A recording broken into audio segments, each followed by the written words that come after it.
Hey guys, today we are covering a different kind of video today. We're going over the Deepwoken Iceberg. Shout out to Grieve who made this, but be warned, this iceberg may be outdated a bit.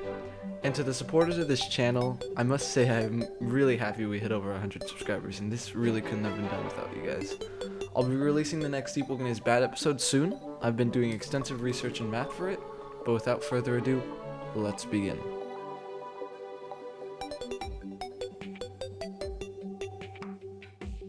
You can throw rocks. Now this is something that you can do at any time. All you have to do is hold out a rock and click and you'll combat tag yourself, and I believe anyone you hit for a decent period of time.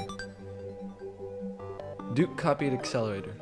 This is probably referring to how 3 of Duke's moves were just sort of a reskin of the anime Battle Arena's Accelerator moves, Quake, Grasp, Redirection, which all function the same when fighting Duke. Wave 0/1. This is most likely talking about Wave 0 and 1 of Deepwoken when it was only available for testers, albeit the game was officially released, all data was wiped and testers had to restart. The Nestmind. The Nestmind is an NPC that you speak to in the Conscious Intersection area after meeting Surge's requirements. The Nestmind is an interesting NPC with interesting dialogue. It talks about how the owls you find in the Etrian Luminant and depths only look such ways because that's the only way we can perceive them. After making a deal that you will hunt those to feed the Nestmind, and you yourself will be a feast for them when you die, you're sent back with the Vision Shaper Oath. A very mysterious NPC. Bells. I'm pretty sure this one wants me to cover the topic of how to get bells, but as I said before, this is outdated, and now we know that there are 3 quests to getting bells: PvP, bosses, and depths. Yunshul. Yunshul is one of the only interactable drowned gods that we can find in the depths and converse with in the Temple of Hearts. If the player does not have a bell, this will make Yunshul consider you are unworthy. He will instantly kill you and you will receive this text. Pluck out thine eyes, tear out thine throat, lay waste to all which is sacred. The moon's eye converges with that below. If you have a bell, however, you will be able to make one of 4 wishes, unincluding if you have an oath, which are escaping the depths, rerolling one of your flaws, rerolling a bell, and removing a vow. There are also rumors of a Yunshul oath you could take, but it seemed to have been proven fake. The Legendary Boot. The Legendary Boot is a quote-unquote NPC you can find in Lower Resia. When you talk to it, it'll tell you that it waits for one day to be claimed by someone worthy. It's a joke NPC that is physically impossible to pick up. There are different dialogue options depending on what you've accomplished on your character, but you can just look those up. The world is sinking. This ties to the theory that the entire Deepwoken world is sinking into the depths. After all, the city of the drowned and Seltor Waste were apparently once tied to the surface, but slowly sank down further into the depths. But I'm not getting lore crazy.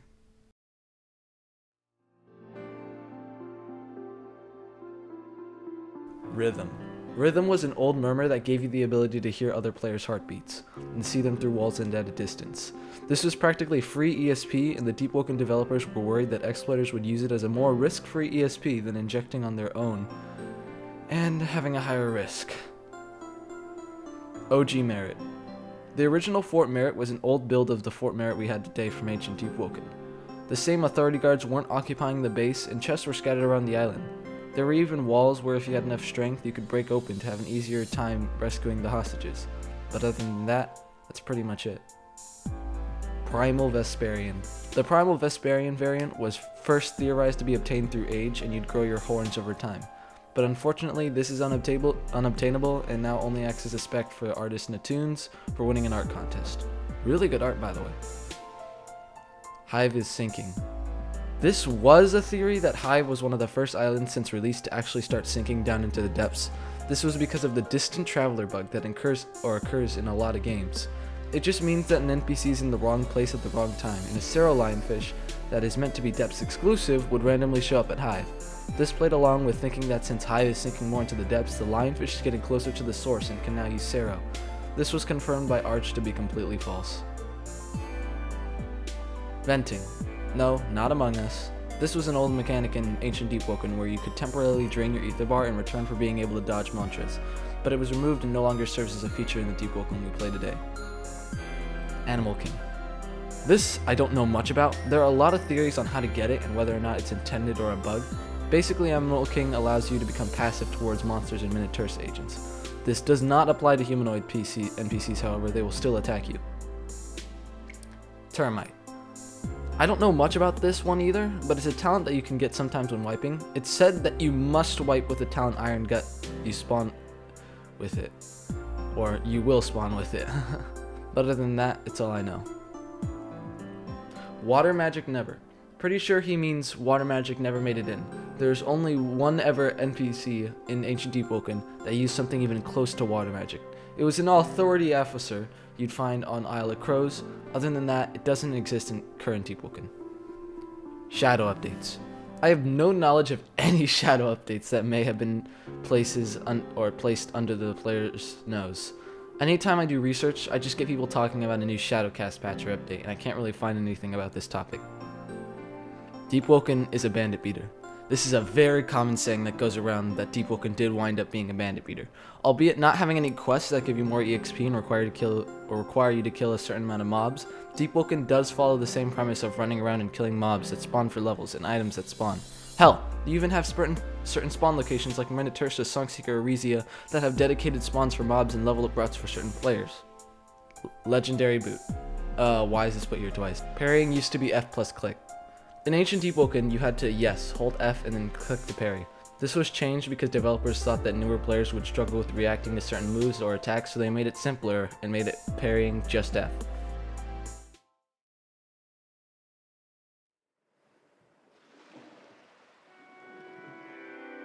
Isopods. Pretty sure he's referring to the horseshoe crabs during the Carlia quest. They're an unused monster that only spawn if you choose the first dialogue option when rescuing Carlia. This will result in the crabs ambushing Carlia and devouring her. You cannot damage this monster or do anything about it, it just happens, and it only spawns during that event. Use the potato. This is another thing I have no knowledge of, and after doing research, can't find anything about it. Actually, Editor Idlin here, I think that the use the potato thing is actually a reference to the Deepwoken Direct when he said use the hot potato and the fire swords kept raining down, so I think that's what it meant. So, alright, I'm gone. Meteor Isle. Meteor Isle was an old island that had an Etrian outpost as well as a unique event involving blue meteors. These meteors would spawn Deep Knights, or basically the mob you fight at Power 11 in the Depths Trial, which would give you decent EXP and sometimes link you to the event preventing you from escaping. Bari Bar, or Bari Bar. The Bari Bar was a dev spec apparently. All it did basically was create a barrier walls, just like Bari Fruit from One Piece. He could spawn them either vertically or horizontally and push them, flinging you upwards or forwards and backwards. Training codexes. The codexes, in theory, or my theory, were basically the way you originally trained your attributes. If not that, then maybe it just train it faster. That's all I can think of. Like, than a normal dumbbell or Galcata. Iron Fist Island. Iron Fist was another removed island before the release of Deepwoken. The island was known for only spawning monsters including Primadon, a spider similar to Widow, and the Alpha Sharko. The reason this island was removed is because monsters had set spawns, meaning players would usually rotate this island for progression, but players thought it would become way too repetitive and feed more into the idea that Deepwoken was a bandit beater. Red Crabbo. The Red Crabbo was the first model of the Crustaceous Rex that we now see in Deepwoken. It did pretty much the same thing as before, other than it was buffed a bit, given a new move and a new model to seem more menacing. The monster was one of the first seen in the early sneak of the game. There was also miniature red Crabbos that would spawn in place of some jellyfish that we see in the depths, but they were also removed. Vigils used to be one with Etris. There are two theories. Vigils used to be part of Etris, as in both the islands were connected, but were separated due to unknown reasons, maybe an earthquake, maybe something happened to the island. Then the people who remained on Vigils changed their ways and even style due to being separated. And the other theory being there was a set group of people that left Etris and arrived in an island by Arisia and built a foundation from there, expanding into Vigils. But these are both theories, unconfirmed and probably not true, but hey, it sounds cool. The World Serpent. The World Serpent was a scrapped monster that was fully scripted apparently, but just didn't make it into Deepwoken. The clip that is floating around about this was recorded by an exploiter, and probably isn't entirely true. I have two theories.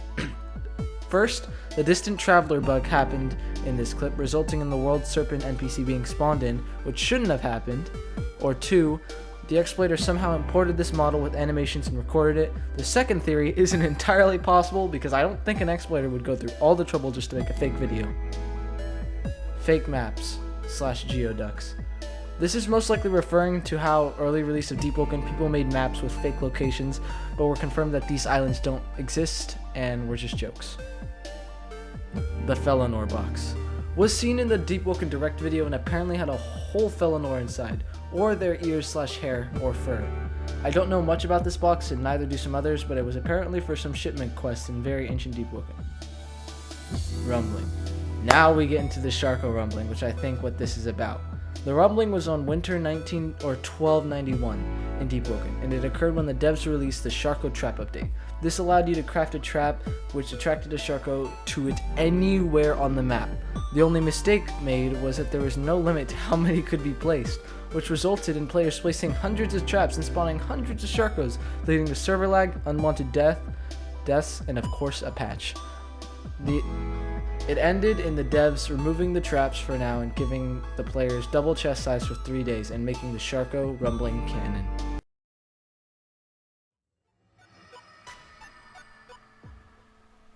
The Phoenix spec. This originates from a clip seen in early release of Deepwoken. Originally, players thought this was a bell, but it was just a speck and nothing more. Aelita is a krulian. This goes into the theory that Aelita we see in Minitursa is a krulian. Besides obviously being a Vision Shaper, she has purple eyes as a Felinor and even has the same effects as a Vision Shaper clones. She also has similarities to the Ferryman. She can only remain in one spot unless summoned by an outside traveler. She possesses far greater abilities out of just having Vision Shaper, like being able to teleport the player vast distances across the map and appearing out of thin air. She is also one of the only black Felinors found in the game, but these are all just speculations. How Akira's bell works. Akira is a unique NPC that you can find in a Depths event. He will instantly kill a group of Ignition Union using his unique bell. It's theorized that his bell can kill any living being with his bell at the cost of his lifespan and power, but the stronger the being, the more it saps his life and power. When you have enough charisma and threaten Akira, he will retreat. The reason why he retreats is he sees you as a strong enemy and doesn't want to use a large portion of his lifespan and power just to kill you. This once again is just theories. Vow of Hatred. The Vow of Hatred is an old mechanic where you could take a vow of hatred with another player and fight to the death, resulting in the loser being wiped. I assume the reason why this was removed is because most players would prefer not to use it. Carla, the OG waifu. Carla was the first female NPC in the game that would give you the rhythm murmur, if you had enough intelligence, but she was removed along with rhythm. Marauder's Entrance. The Marauder's Entrance is an interesting location that I'm pretty sure you can still find in Deepwoken today. To get in, first you are required to have a bell. This area I'm sure is a placeholder for something like Layer 2 entrance or even a unique dungeon. Vacant. Vacant is a flaw that you first get by either rerolling your flaw at Yunshul or making a deal with Archmage. Vacant prevents you from entering Castle Light or being in a Vow Mastery. If you are already in a Vow Mastery, you'll be removed. Isle of Crows. After doing a little bit of research, Isle of Crows is apparently an item with Corvus Manor where you complete an NPC named Commander Rainer's questline. You would steal chests and turn them into specific NPCs, but all of it was removed. Mantra Cores. Before the Whispers power-up we have in today's Deepwoken, you before had to craft mantras with a core. The different cores had different mantras with different elements. Unstable. Unstable is an enchant that applies every single enchant in the game on a singular weapon. This enchant is unobtainable, however, and just a spec. Adagio. Or Adagio. Quote-unquote murmur. Adagio is something the Whaler event uses on boats. This causes all movement to be slowed down until the user is hit. This Adagio murmur is not obtainable, but it is theorized you could obtain this by killing the World Serpent, which was also removed. The Stranger. Stranger is a very rare NPC event that can spawn on Arisia. This NPC is an alternative to getting tasted, as he will give it to you without gripping or requiring to grip 35 people. If you speak to this NPC without 10 charisma, however, he will begin fighting you and not give you tacit.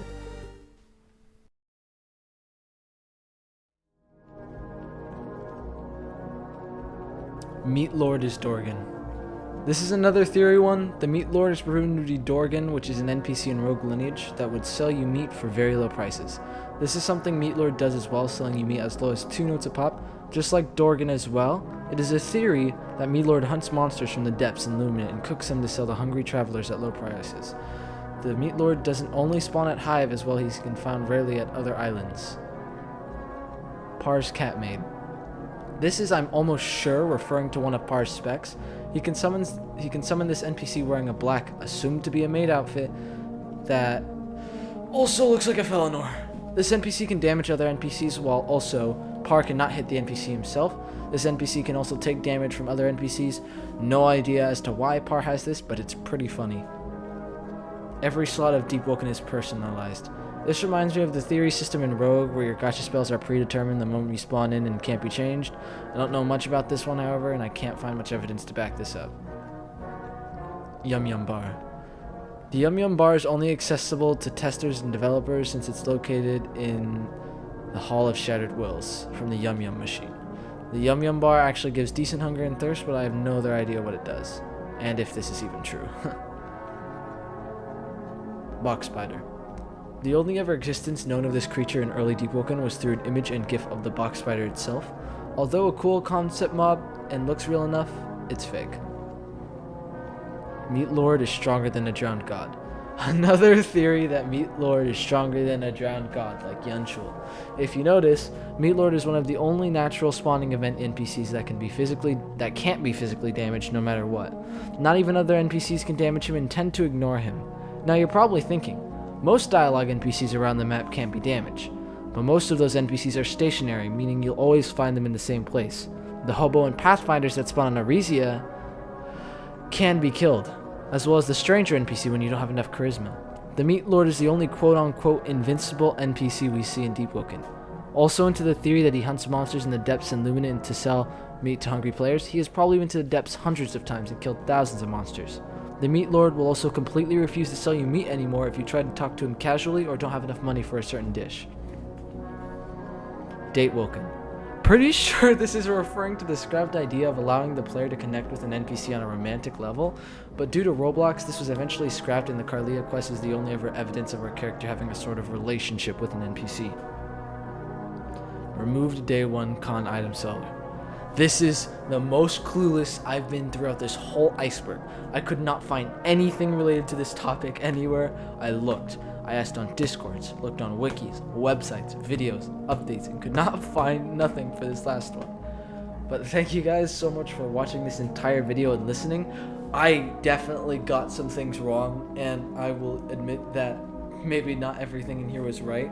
This was mainly just for fun and to cover something because I haven't seen like a legitimate iceberg video done, and I myself shouldn't have been the one to have done it, but hey, it was fun to make this video, and I have to thank you guys so much for even taking the time to watch this. Goodbye. Deepwoken is Bad episode 2 coming up like tomorrow or the day after, and I'll see you later. Idlin out.